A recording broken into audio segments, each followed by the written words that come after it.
फरीदाबाद की सड़कों पर गड्ढे भरते दिखाई दे रहे ये शख्स मनोज वाधवा है, जो फरीदाबाद के सेक्टर 16 के निवासी हैं।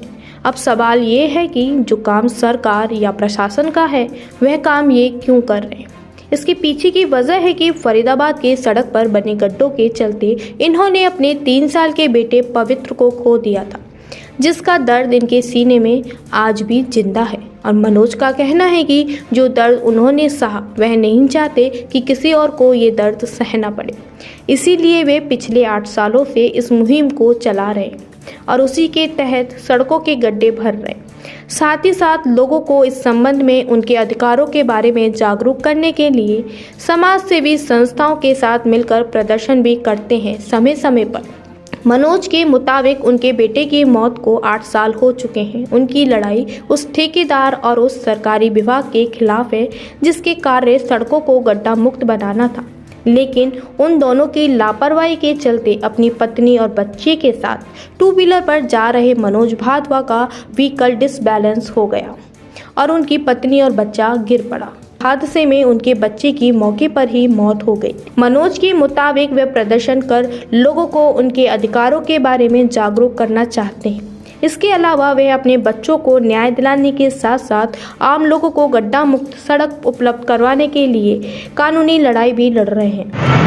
क्या नाम है सर आपका? मनोज वाधवा नाम है सर मेरा। आपकी क्या मुहिम है ये? सर 8 साल पहले हमने इसी जगह पे मैंने अपने 3 साल के मासूम बच्चे को खो दिया था गड्ढों की वजह से, और तब से मैं अपना जो केस है वो कोर्ट में परस्यू कर रहा हूँ, कोर्ट में लड़ रहा हूँ उस केस को। और हमें जो इसमें कॉन्ट्रैक्टर कंपनी दोषी थी, उसमें पुलिस की SIT रिपोर्ट में ये निकल के आया था कि वो दोषी हैं और चालान फाइल हो चुका है ट्रायल कोर्ट में, और ये मामला अभी ट्रायल कोर्ट और हाई कोर्ट के बीच में लंबित है। तो हमें पूरी उम्मीद है कि कोर्ट से हमें इंसाफ मिलेगा और जो जिम्मेदार अधिकारी हैं उनको सज़ा मिलेगी। उसके लिए हम लड़ते रहेंगे पैरेलली। दूसरी बात यह है कि जो इसमें गड्ढे होते हैं सड़कों पे, वो किसी भी सड़क पे हो, चाहे वो नेशनल हाईवे हो चाहे हमारे स्टेट की हाईवेज़ हो, उसमें जो कॉन्ट्रैक्टर कंपनीज़ होती हैं और जो अधिकारी सरकारी अधिकारी उनको मेंटेन करने के लिए ज़िम्मेदार हैं, वो अगर उसको सही से मेंटेन ना करें तो उसके खिलाफ सख्त प्रावधान बनाए सरकार। ये हमारी मांग है सरकार से। इसके लिए हम लगातार जागरूकता फैला रहे हैं और कोशिश कर रहे हैं कि सरकारों के जो अधिकारी हैं और जो सरकार में जो हमारे सांसद हैं, विधायक हैं, इनके थ्रू हम ये बात अपनी जो है विधानसभा, लोकसभा, राज्यसभा में पहुँचाएँ।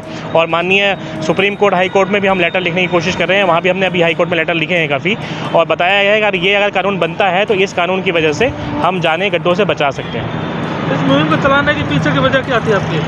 मैंने अपना 3 साल का बच्चा खोया है। मेरी वाइफ के ऊपर से पीछे से आता हुआ व्हीकल निकल के जब वो गड्ढे से गिरी, तो मेरे पास कोई और चारा नहीं था। मैं चाहता हूँ कि जो दर्द मैंने सहा वो कोई और ना सहे, इसलिए मैं चाहता हूँ कि ये नियम जल्द से जल्द बने और हम मासूम लोगों की जान गड्ढों से बचा सकें, और जो अधिकारी जिम्मेदार होते हैं उनके खिलाफ सख्ती की जाए ताकि ये गड्ढे ना हो सड़कों पर। क्या नाम था आपके बच्चे का? कितनी उम्र थी? मेरे बेटे का नाम पवित्र था और वो 3 साल का था उस टाइम पर जब ये हादसा हुआ।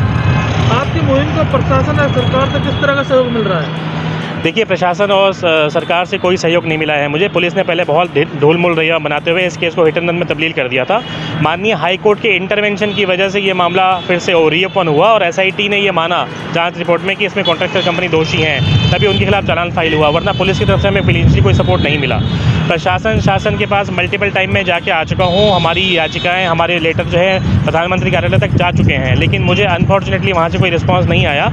अभी मैं कुछ सांसदों के माध्यम से इस मुहिम को आगे बढ़ाने की कोशिश कर रहा हूं ताकि ये बिल जो है लोकसभा में एक बिल की शक्ल में पहुंचे, कानून की शक्ल में पहुंचे, और ये कानून जल्द से जल्द मिलकर सभी पार्टियां, चाहे कोई भी पार्टी लाइन हो, सब इसको मिलकर पारित करें ताकि जान को बचाया जा सके। जब आप ये काम करते हैं तो लोग इस बात को कैसे अप्रिशिएट करते हैं? देखिए, लोगों का यही रिएक्शन आता है कि अपने दर्द को भूल के मैं दूसरों के दर्द को कम करने में जुटा हूँ। मेरे लिए कोई बड़ी बात नहीं है, मतलब मैं इसको बड़ा करके कहना नहीं चाहता, लेकिन बात यह है अगर हम नहीं जागेंगे आपस में भी, अगर हम एक दूसरे का सहयोग नहीं करेंगे, और ख़ासतौर से जो लोग अभी विक्टिम बन रहे हैं, जिनके साथ ये हादसे होते हैं, हम लोग सड़क से निकलते हैं, गड्ढा देख के हम अपना मुँह फेर के निकल जाते हैं। आगे शर्मा जी, आज आप यहाँ प्रदर्शन करने आए हैं, क्या किस बात को लेके आए हैं? ये हर साल करते हैं हम, और यही कोशिश करते हैं कि कोई तो जागे, राजमिस्त्री से कोई भी जागे। जो गड्ढा पहले 10 फुट का था वो अब 120 फुट का है। प्रोग्रेस हुई है और मरने वालों की, घायलों होने वालों की संख्या बढ़ गई है। इससे ज़्यादा मैं बोलूँगा नहीं, बहुत शर्मसार हो रहा हूँ मैं। गोपी कृष्ण हॉस्पिटल, जहां हड्डी एवं स्त्री रोग का आधुनिकतम उपचार होता है। खराब घुटने व कूल्हे का joint replacement, slip disc, sciatica, spondylosis आदि की spine surgery, high risk pregnancy की डिलीवरी एवं सिजेरियन, सभी प्रकार के फ्रैक्चर्स के ऑपरेशन, और मथुरा का एकमात्र टेस्ट ट्यूब बेबी सेंटर, जहां अनेक निसंतान दंपतियों को कृत्रिम गर्भाधान प्रणाली द्वारा माता पिता बनने का सुख मिल चुका है।